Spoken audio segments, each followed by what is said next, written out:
so when we say teach happier, by happier, we just mean content and aligned and balanced and knowing what it takes for us to feel as centered and anchored as possible.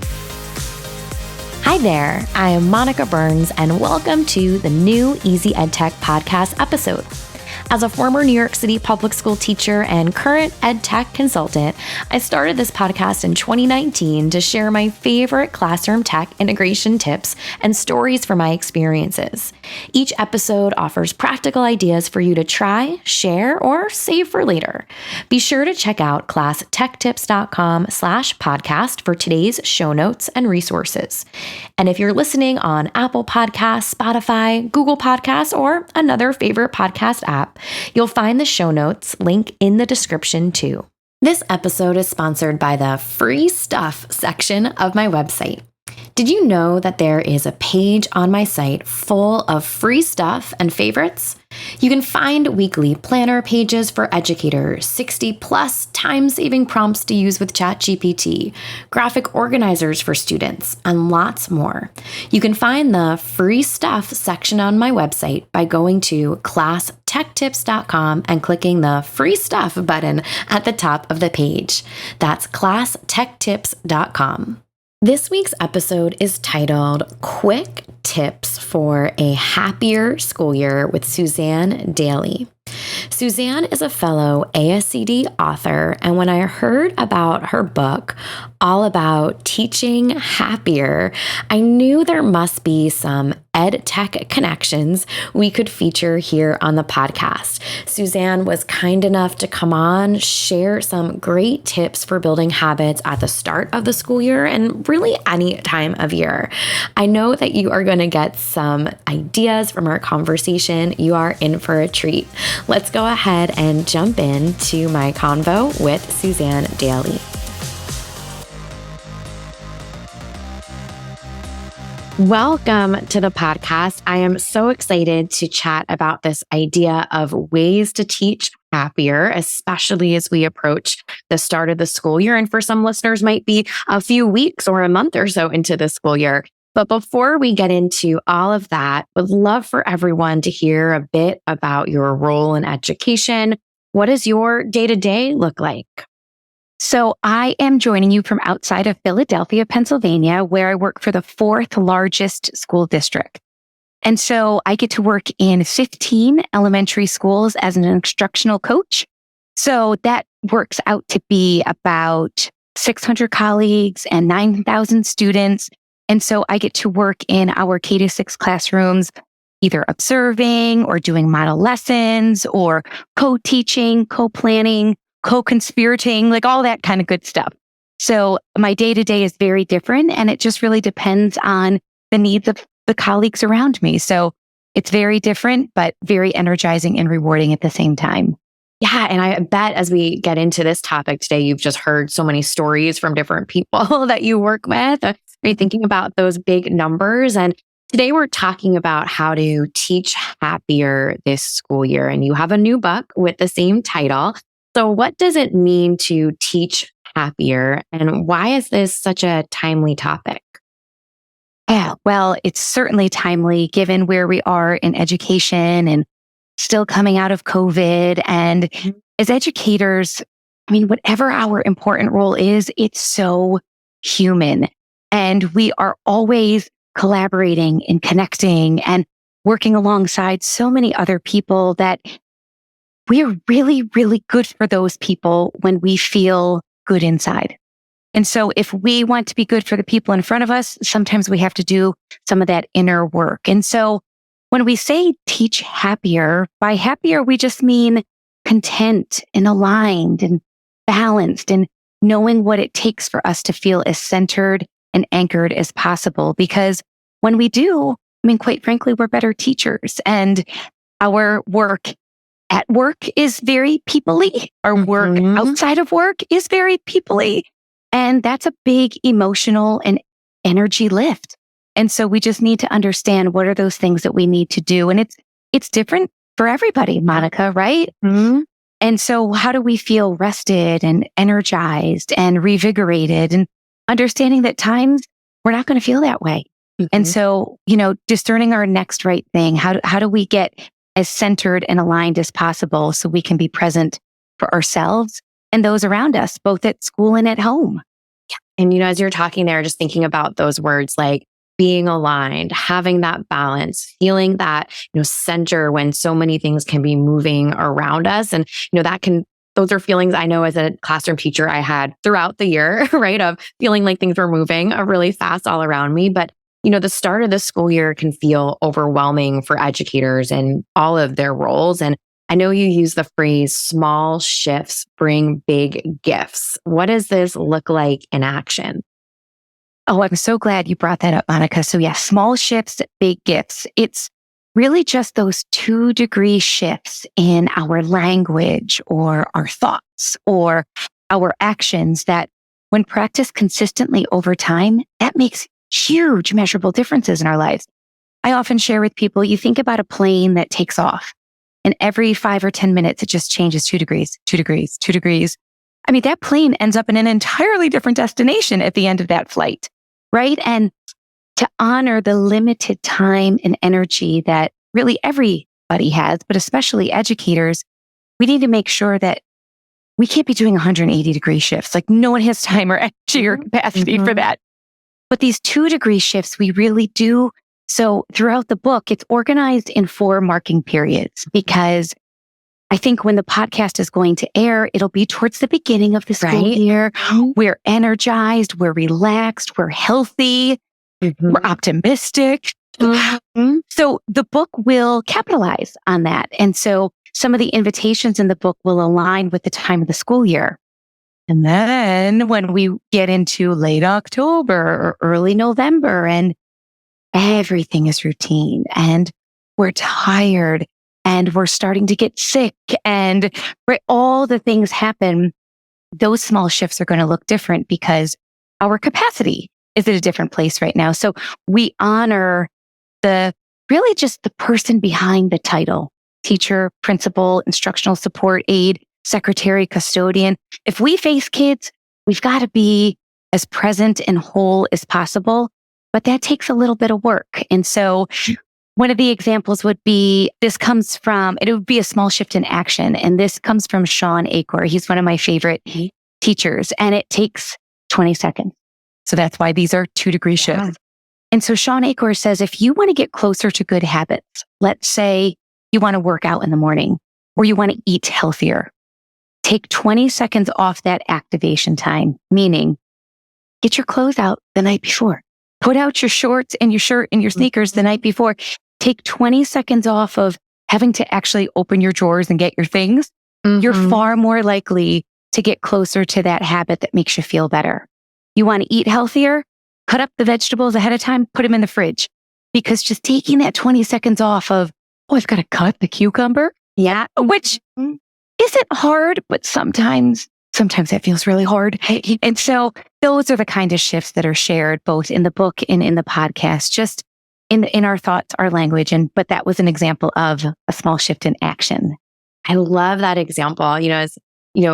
As we're talking about this topic, I think about those like compounding pieces, right? Or being consistent, or that idea of shaving off, 20 seconds, right? To just move the needle to make that impact a little bit more is such a great intentional practice. And, like you mentioned, this might be something that someone is taking on really any time of the school year. And, one thing I often hear from educators at the start of the school year is that it can start with just too many new things. And, that can mean a lot, right? Depending on the environment, but it often connects with, a lot of new EdTech tools or devices. A school district, maybe they purchase them over the summertime.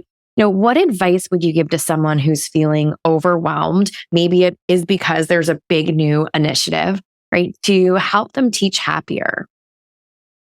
I love that you use the word overwhelmed, Monica, because one of the words we love to say in the Teach Happier space is underwhelmed. We want to be underwhelmed because to your point, we're overwhelmed by just so much. And so in all of the reading and researching and listening that I do about positive psychologists all agree that there is like a super virtue, a practice of of our language and our actions that can actually permanently increase our happiness. And it's underwhelming to know that it's gratitude. And so if we want to start anywhere, we start with practicing gratitude. And so one of the ways that we can do that is we can use a handwritten journal if that's what works for us, or we can use an app like Happy Feed. I learned about this app from Rob Dunlop. He is the author of Strive for Happiness and Education. And here's why I love it, Monica. So he every day writes down 3 things he's grateful for. In the app, I use like the old school journal. Yeah. And sometimes there's a picture, sometimes it's just words.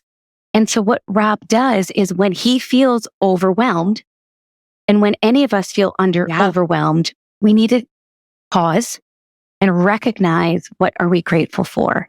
And when we recognize that and we recall it at the end of the day and we record it someplace, then what Rob says he does, like when he's stuck in line somewhere, instead of mindlessly scrolling social media, he'll scroll what he's grateful for. And so again, that's just, we're waiting in line. We're spending that time and waiting. It's how are we shifting that time so that we're trying to work on ourselves and to go back to feeling content, anchored, aligned, and balanced. So if we want to counteract feeling overwhelmed, we can scan for what's going right in our world. And it's in a pretty underwhelming way, but that's what we celebrate in the Teach Happier community. Yeah. And gosh, that idea of using that as your place to go to when you have that like mindless moment of I'm just standing here, I'm just waiting for this. I'm, all the things that we go through over the course of the day that we, pull out our phone to just have as a distraction or a little bit of entertainment, right? That idea of using that time, right? And just shifting that practice to come back to, what it is that we're grateful for. And of course, taking that time, maybe at the end of the day to jot that down or, put it into an app like you mentioned. And, I'd love to continue our EdTech connections here. Do you have a few apps or online resources that could help with reflection or with mindfulness? Sure. And so again, it's underwhelming. Yeah. So the second greatest practice to increase our happiness is making sure that we're nurturing our social relationships. So positive psychologists have done all kinds of research of what do all happy people have in common? And 100% of them, Monica, it's strong social relationships. So you had mentioned at the beginning of our conversation how many colleagues I have, right? Like that's a lot of people. So an EdTech tool that I use, like you almost might roll your eyes at this, is my reminders app on my phone. And that helps me keep track of my professional and personal relationships. Did I hear from a principal like, ooh, this teacher's having a really hard time. This is what's happening outside of school. I jot that down in my reminders.